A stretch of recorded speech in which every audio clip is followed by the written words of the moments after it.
Welcome to the Authentically Elisa Podcast, Reshaping Business with Integrity, the podcast where we explore how to run your business authentically and with integrity. I'm your host, Elisa Bogarts, a business coach and launch manager, helping coaches launch their programs and events that align with their business values. Together, we'll uncover the secrets to building a successful business without sacrificing morals, ethics, authenticity, or heart. Let's dive in. All right, so let's dive into today's episode. Today, we're going to be talking about igniting your client growth, which is going to be awesome. And today I have an amazing guest with me. Her name is Christine Campbell Rapin, and she's a business mentor and strategic advisor. So Christine is an energetic, tell it like it is business advisor, mentor, consultant, speaker, and 3 times international best-selling author.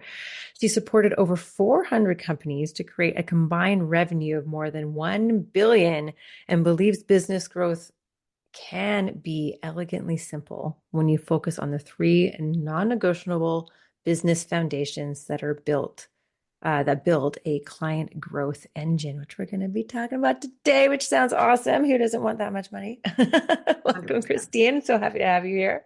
Thank you. I'm excited to be here. Yeah. So tell me how you got into this field of work and just why you're so passionate about it.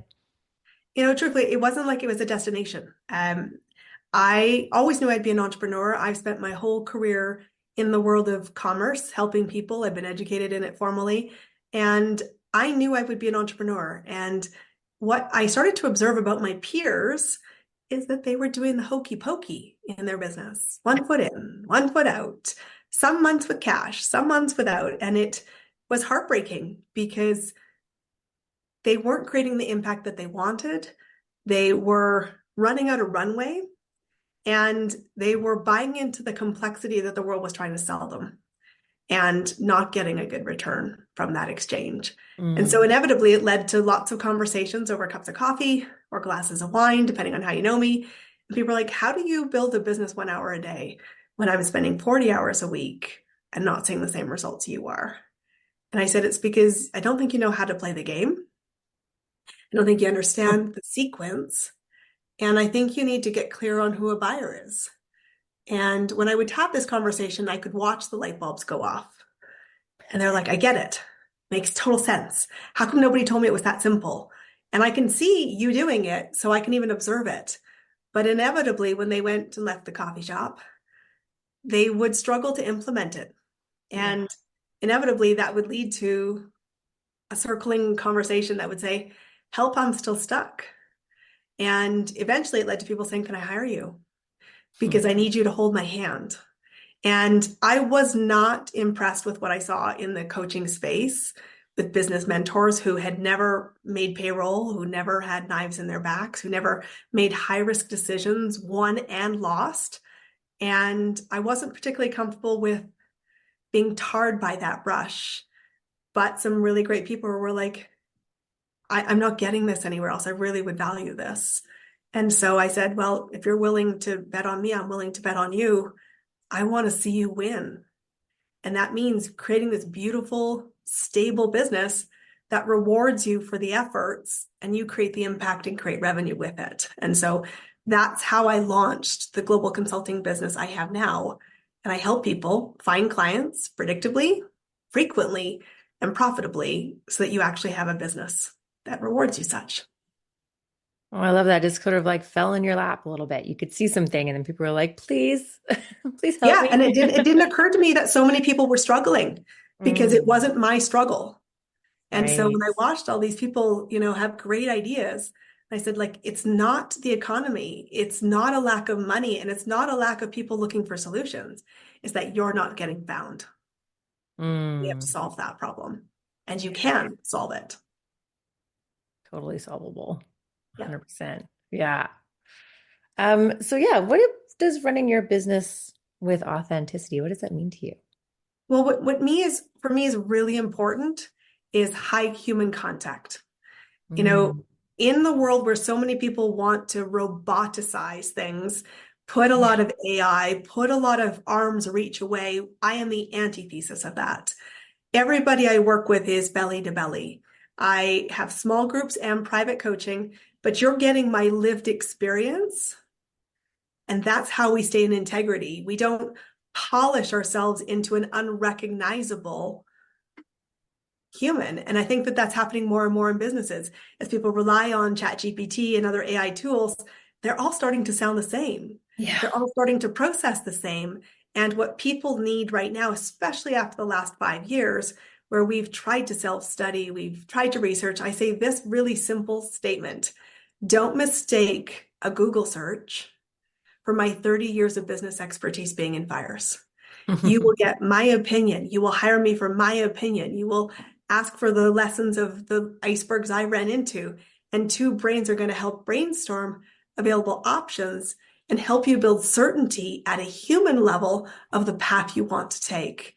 And that way we're always in integrity because we're in dialogue, not manipulation and not polished to the nth of its life. So it sounds like a robot. Uh, you just spoke to my heart there. This is how I want like all business to be run. I think that's just, yeah. And it's Yeah. a And it's, choice. I love running a boutique style business, and nobody gets left behind. mm, Nobody, we provide the container and the structure and the expertise. And if you just stay in the game, you'll win.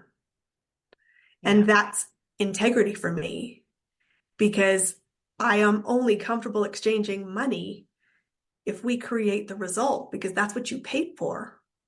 Yeah. Not to sit and go, well, it looked good and it put on a good show. And I said, if you need to sizzle because you want to sparkle, sizzle. But I want to be really sure that you hired me for substance. And yes, I have a bit of pizzazz on it, but it's not what you didn't get sold by the sparkle. You got sold by the substance. And that's integrity. Yes. Yeah. Yeah. 100%. And that, yeah, I found that with myself too, the times that I've tried to do the sparkly thing or do the presentation thing or like, follow the rules or say the right thing or do things in whatever way and this and that, it hasn't worked out for me. Yeah. But And when it I stops feeling actually, like oxygen, right? And it stops feeling fun. And if you're yeah. not having fun and it doesn't feel like you, take a course correction Mm-hmm. quickly. Yeah. Yeah. And that's what I've noticed that it's just been about conversations that I've had with people that I've made connections and people have been like, oh, I really need what you have, but it's just been through a conversation. Yeah. And that's the fastest path to cash. It's not Mm-hmm. complicated funnels. It's not the nth of the sizzle of tools. And the world is trying to sell you that. And Yeah. it's not necessary, especially in the early days of building, because you have to get the foundations right before you add gasoline. And gasoline is a choice. How much capacity and how many clients you want to serve is a personal choice. Don't Yes. get convinced that it has to look a certain way. It doesn't. Mm-hmm. It gets to look the way you want it to look, but you have to understand the foundations. And that's one thing I really observed through so many cups of coffees and social occasions is nobody's helping you with the foundations. And without them, it's hard that you have the pieces, but you can't put them in sequence. And without sequence, you can't create repeatability and stability. And honestly, that's what's really sexy. It's true. And so with this, how do you think we can start reshaping the business to be more in integrity and reshaping this sort of entrepreneur world?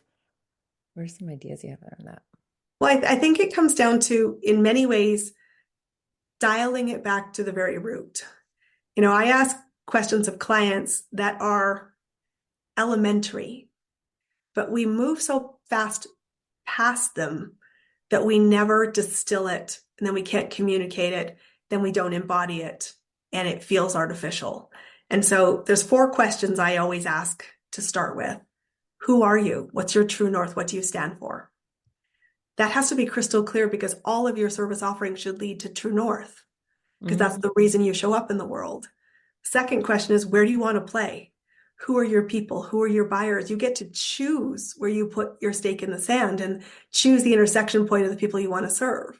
But that's intent, not happenstance. And then when you've declared that place, you have to think about, how will I specifically win there? What's my unique background? What's my expertise? What's the lens in which I see the world? And how do I own that so that I can create clarity of, this is what makes me the must hire for the certain person that I'm choosing to intersect with?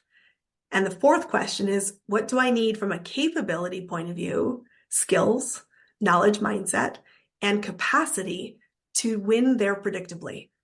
Because that's what creates the business. And so those are very simple questions, but I will tell you, people have been in business for years and maybe even making several hundreds of thousands of dollars in revenue to date, but can't answer those questions. And I said, at some point, this will be a downfall because it needs to be addressed in order to sustain your journey. And so I think to start, we go back to those very basic questions and we hold you there through dialogue until you're like, I am crystal clear. And clarity is the ultimate magnet. Yeah. It repels the people who are not yours, and Mm-hmm. it helps people move towards you. And that's a beautiful place to be in, but you can't achieve it if you never slow down enough to ask those questions and answer them and keep answering them and peeling them like an onion until you go, that's a tuning fork truth moment. And Yeah. everybody can feel. And I think that it can evolve as well, or sometimes maybe you're Sure. not quite sure who, like, like who you want to play with, or like, what that is. And then eventually, yeah, you just kind of meet somebody and you're like, you're That's my it. ideal client. And it does evolve. I'm so glad you said that because I will say to people, don't be so hard on yourself. Some people will get there in 3 months. Some people will get there in 10 years. Yeah. It's not a race. What's important is you get off zero. And through lived experience, through conversations, you will get clearer. Clarity, and my business is called Clear Acceleration. I said clarity doesn't come on Tuesday because that's the day you took your notebook to Starbucks. It's through dialogue, it's through conversations, it's through service, it's through offers where you go, I want more of this, or I'm not quite there yet. And we do evolve our offer, we do evolve our clarity, and we do get to evolve Yeah. at any point. This is continuum of momentum. So don't think that you're falling short because you didn't hit it out of the park the first time you had a conversation. 100%. And like for me, I am very much like a action taker, executioner person. Well, not executioner, but execution person. And Execution driven. Yeah. yeah. And so I'm not like the ideas person. And Mhm. so when I meet somebody who's a total ideas person, they're like, and they start throwing ideas at me about things I could do or who I could serve or how I could shape things and all this kind of stuff. Um, I really had to learn to be like, okay, just because it was their idea doesn't mean that that's what I'm going to do. That's right. You can put your blinders on. And I always think the way to embrace this is recognize a conversation's a stepping stone. Hmm. Your next offer is a stepping stone. Sometimes it's a stepping stone that feels like you want to settle in like it's home. And other times it's just a transition of your curiosity. Yeah. And you keep filtering it. But at the end of the day, as yes, you can be inundated with opinions and you can be certainly have an expansive realm of possibility. The key thing is, does it feel like oxygen to me? And Mm. you have to experience this. And that's why I say get off zero. It's if you stay at zero, you will always do the hokey pokey. And it is harder to start movement than to stay in it. So see things as stepping stones, filter, discard, move in the direction, but listen to the tuning fork because that's what authenticity is. And it's like the more and more you use curiosity, the more it settles into this is me. Hmm. And that's a very powerful thing in the marketplace. And that's what we help people really get to because we feel chaotic in our discovery. And I say to every client, I said, your interpretation of your chaos is not what I see because I'm at 50,000 feet and you're in the weeds. I can see how these integrate. I can help you get to your true north.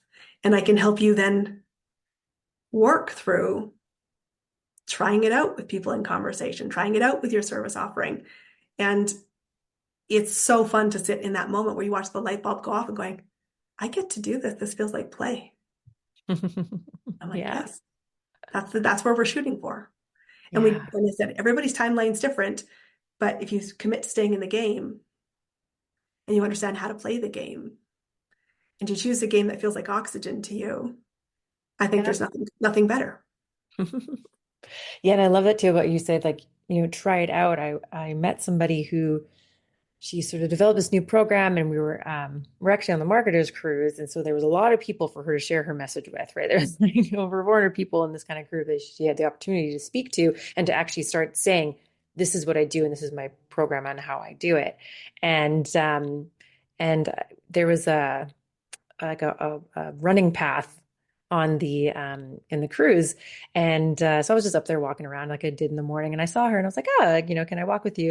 And I was asking her, how she was getting on with the cruise, and if it was, if she could was achieving her goals with it. And she was like, yeah, actually I've gotten incredible clarity on my messaging for this because I've been able to say it to so many people, and people and the reaction, they were like, what?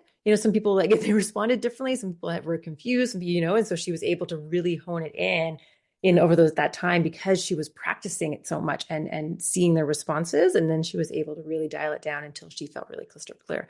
And so And I think that's that's really beautiful. important, to be out Yeah. there and speaking it and talking to people. And recognizing when you Clients. are speaking it and are seeking clarity. When people don't always get what you're doing, it's one of two things. Yes, it could be you're not clear. And a second could be they're not your audience. Yeah.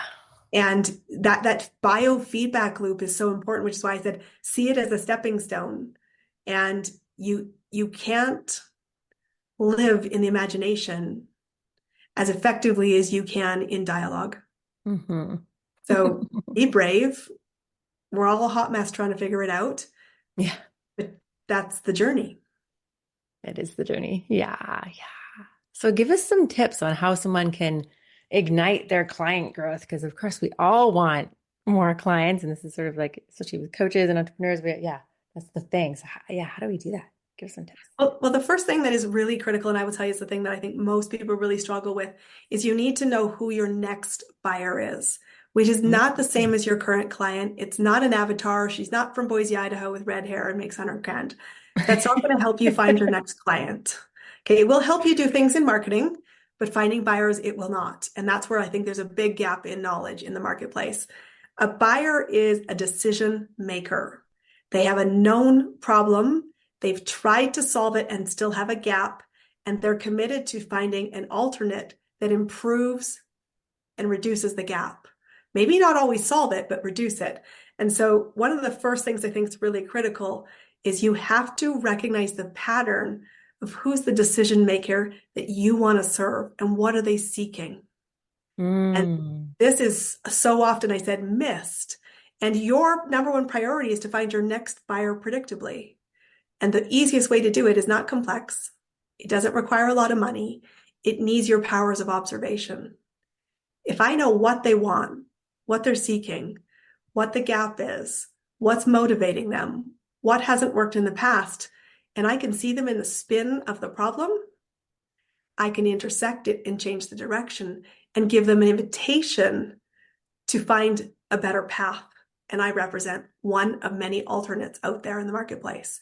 So that's the first piece. You've got to dial in the buyer. Second piece is you have to move them from curious to paid client. And typically that takes 90 days across all industries.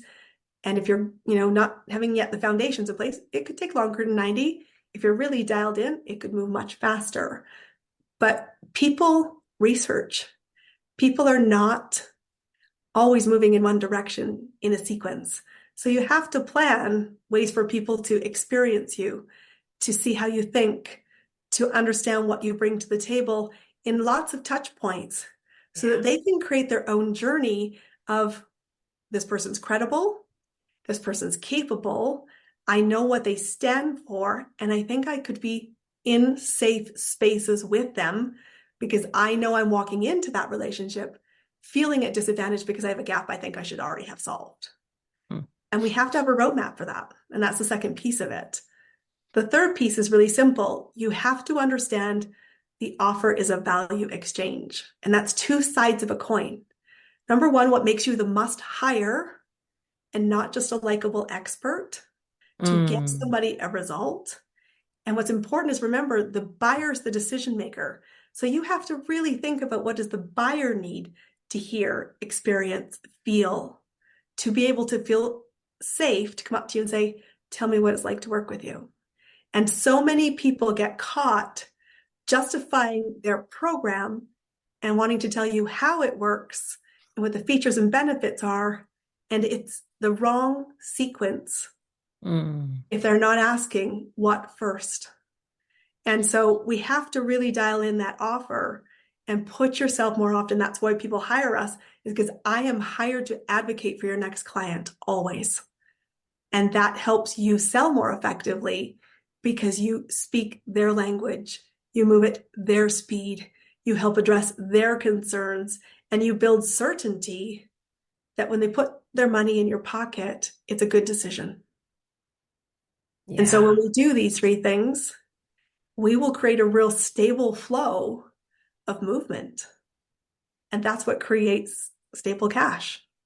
And I love that you put that timeline to it too, because, especially kind of maybe if you're starting out or it's been a little while, and it's like, why is this taking so long? Or I met this person 2 months ago and they still haven't bought from me yet. I'm still having these conversations. It's like, yeah, well, it could take 90 days. It could take a couple of months to build that relationship. And I think that's one of the huge keys is about building the relationship. And like you said, yeah, being in front of them and, showing up to things and having them see you speak or being in the networking events and yeah, being sharing your wisdom a little bit or having those conversations with them and also giving as well, like what could you, even if you do have a conversation with them and you're building that rapport and building that relationship, how can you give to them, without being Always. worried about having that exchange being like, oh, you better pay for this or whatever, right? Like what can you do? What little bits can they then be like, oh, that was great, and then you kind of remain top of mind.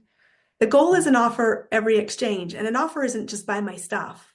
Right. An offer is an invitation to move. And, let's just talk numbers because a lot of people do think, oh, it's so hard, it's taking too long. Let's just call the true numbers. A great salesperson has on average 20 to 35% of people say yes to the first offer. A great salesperson. If you're not a great salesperson, your numbers are going to be less than that. So you have to have this plan to keep inviting, to keep nurturing, because so many people will come back into your business. Like, I know I'll be here 5 years from now. I have clients that have been joining my business now that I made the first offer to 2 years ago. They weren't ready to move. Yeah.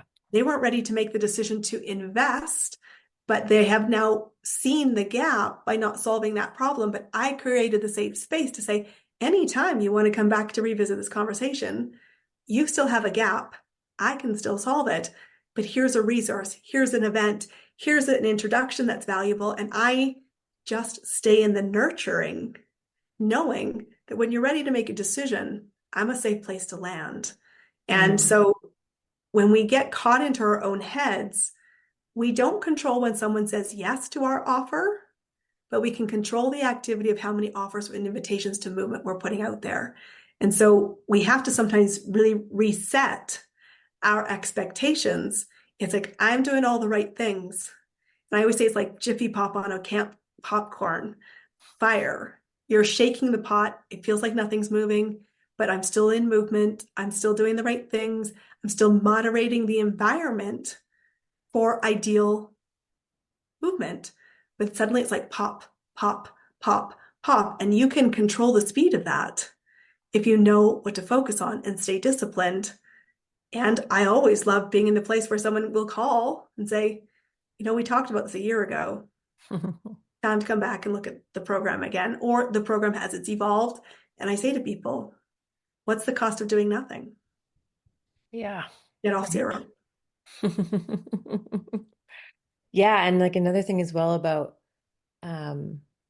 ways that you can kind of stay top of mind or that, or at least I've just kind of like noticed this recently in little things that I've done for people and people who, I don't think are my ideal clients in any way, but just people that I've like collaborated with or been on networking calls with or what have you, and kind of became, friends with them. And of course I was giving to them and being of service. And then they were just out on their own accord giving me, testimonials. We'd be in some networking thing and I would talk and they'd be like, oh, hey, by the way, I worked with Lisa, or hey, I went to her workshop, or I did this and she's amazing. And I never ask them to say anything kind about No, me. but you're creating beautiful ripples of endorsement. Yes, And exactly. that's really powerful to the person who's searching, because I said, like, we put things out in the sequence in which we create them, but that's not the way necessarily your next client is going to experience them. But it all stacks, and it's the long tail of business momentum. It's being visible for credible, capable results. The longer you do that, you just get these very, very, very beautiful opportunities, because your name is spoken in rooms you don't even know you're in. Right. Exactly. And if Which, that's when the pop can be faster than 90 days, because people already show up saying, I know I have a trusted resource. mhm. And we have to curate that. I said, so many people have been in business for years without building the back end or the strategy. And I said, at some point, it becomes an Achilles heel. Yeah. And when you see the power of it and you go, if I orchestrated this, imagine how quickly my business could move. Hmm. I'm like, yes, well, let's accelerate. Let's do it. Yeah, Go, go, go. 100%. So awesome. Playtime. Yes. Yes. Let's go play. This is just, it's been so awesome. I have 2 pages of notes here of things that I've been Awesome. touching. Um, uh, we started it with like talking about how it feels like, the world is trying to sell us with little return. And I definitely, especially the last 5 years and through COVID, and that's kind of like why I wanted to do this season 2 of that, because I feel like that has happened a lot where so many people have invested so much. And so now there's like a big sort of resistance and people want to, do everything exactly what we're talking today, which is why building those relationships is so important, because then they'll know that you're not going to burn them because you're like a real kind human being who's fully capable and has testimonials, and they see you standing in your power. And that, yeah, that the key is having that high human contact and doing that networking and being seen and you know connecting with people all of the time. And there's so many different ways that you can connect with people. And then we kind of talked about those 4 questions. What's your oh man, I can't even read my writing. What's your What's your true true north? What do you true stand north? for? Yes. Thank you. Where do you want to play, and how are you going to win there? And then, like, what do I need to win predictably? And I love the saying that you said about, like, how can it feel like oxygen to you, right? And that's where we really know that it's like in alignment with what we want and the people that we want to be working with and how you want to be doing it. And then, yeah, figure out, who is your next client, your next buyer, and knowing that they are the decision maker and they have a problem. And a huge way of kind of figuring that out and knowing how to speak to them is actually being an observer and listening to what they have to say and noticing patterns. And I would even like add to that, like, as being an observer, to make notes of it, because sometimes for me, I'm in so many conversations and I hear so many things from so many people I can't remember what Well, things. it's Write it remembering, down a little bit. it's the biased action of, and use this word where all its positive phrasing, be opportunistic. Mm, If you were, this is just about caring. If you watch somebody in a spin and you know they're white knuckling something, be a good human being and saying, we want to show you that there's a possibility. I really am against the bro marketing that yeah. judges, shames, criticizes, because none of that will help somebody open their wallet. And if our goal is clients, we want to create an environment of care where opening a wallet is a safe decision. And there have been a lot of people that have been burned. And, that's why you can really intentionally curate. I am who I say I am, and others are vouching for me. And I commit to being visible so that there's no orchestrating. It just Yeah. is lived experience. And you're not looking for everybody. And I am not everybody's cup of tea. The directness doesn't appeal to everybody. I said, this is what you will get. Hmm. And we know Yeah. how to create results. And if you're ready to move at this speed, let's have that conversation. And if not, there is another great person I can refer you to. Yes, absolutely. Absolutely. And yeah, so like we're just saying that, right? Keep inviting, keep nurturing, and, let them know that you're that soft place to land, and let them feel safe that they can come back to you. And I love how you just said that about the bro marketing and the shaming and all that. There's actually a couple of my JV partners that I know, and they have partnered together. And I was like, oh, I'm going to check out, their challenge because I would like to support it, but I want to experience it myself.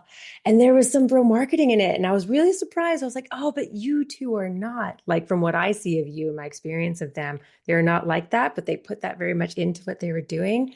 And I was like, oh, very interesting. And again, I wonder if that's, It could be a disconnect, and it could be I'm following somebody else's pattern. yes, exactly. And Somebody else's pattern who maybe did the bro marketing with them, being like, this is what you got to do. And if you don't, I'm going to shame you for it. So you got to go shame people or something. yeah, Not that they were shaming. definitely. It wasn't like brutal, but still, I was just like, oh, that was very interesting. So, Yeah. But it's a tell, and it changes the way you perceive them moving yes. forward and maybe what you want to do with them. And that's actually a good thing. You know, Yeah. we live experience. Mm-hmm. Mm-hmm. And, in my world, I said, as a mentor and as if I'm making offers, I said, my job is to coach the decision, not to coach what decision you make. I'm here to help you make the decision because you and I intersected because you had a decision to make. That decision could be my services. It could be not my services. I don't have an emotional tie to that. Mm-hmm. But what's important is that you do what's right for you, Yeah, having all the answers that you feel you need to make the decision that serves you. exactly. Exactly. So, where can our listeners find you online? I have a really simple answer to that. My name is Christine Campbell Rapin. That's where you're going to find me, ChristineCampbellRapin.com. Perfect. And I'll put that in the show notes. And to end us off, do you have any final words of wisdom? My thing for you all is really dial in the buyer. Your job is not to convince somebody they have a problem they don't know they have. Your job is not to drag them kicking and screaming. And your job is not to approach everything with a cookie cutter approach. Care for people, find the people who are looking for the solution, serve them to the best of your ability, and treat them as human, which means have safety nets when they go left, right, and around in circles, because they will. Mm-hmm. We've all done it. Yes, And having that safety net is amazing. So yeah, we can be that for others too. Oh, thank you so much for this. This has been so amazing. it has been. Thanks for having me. Thank you so much for listening to this episode. I hope it inspired you to live a more authentic life. I'd love your help in inspiring more people to live authentically. So please follow, rate, and leave a review so we can create a ripple effect of authenticity. Until next time, stay true to you, be bold, and thrive on your own terms. This is Elisa, signing off authentically.